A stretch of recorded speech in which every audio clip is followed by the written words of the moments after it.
आज यूएनएचसीआर ने एक रिपोर्ट शाया की है जो कि आलमी तौर पे उन आदाद शुमार को देखता है जिसके मुताबिक दुनिया में कितने लोग बेघर हुए हैं बदअमनी और झगड़ों की वजह से।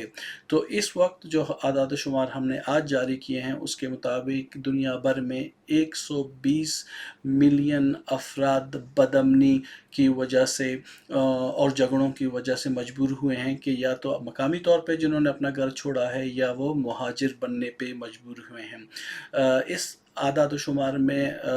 जो एक बहुत बड़ा नंबर जो हमको नज़र आ रहा है वो 68 मिलियन का, जो कि अपने ममालिक के अंदर ही बेघर होने पे मजबूर हुए हैं। इसके साथ साथ 43 मिलियन वो हैं जो रेफ्यूजीज़ के तौर पे दूसरे मुल्कों को भागने पे मजबूर हुए हैं ताकि वो अपनी जान बचा सकें। और इसके साथ साथ हमने देखा है कि ये आदाद शुमार पिछले 10 सालों में डबल हुए हैं।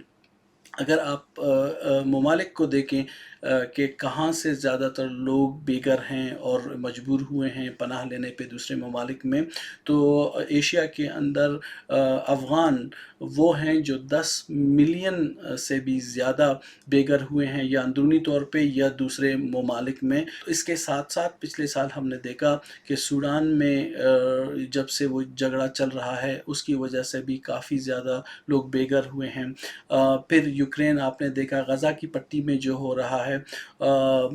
म्यांमार में जो हो रहा है, इन सब की वजह से जो ये आदाद शुमार है ये हर साल बढ़ता ही जा रहा है। तो इस वक्त अगर आप देखें कि 120 मिलियन जो ये अदद है इसका आप मवाजना करें किसी मुल्क की आबादी के साथ, तो ये जापान की आबादी के बराबर है और इसमें एक बहुत बड़ा हिस्सा बच्चों का है। यूएनएचसीआर दुनिया भर से ये अपील कर रहा है कि आप उन लोगों की जो बेघर हुए हैं उनकी मदद करें, उन ममालिक की मदद करें और उन कम्युनिटीज़ की भी मदद करें।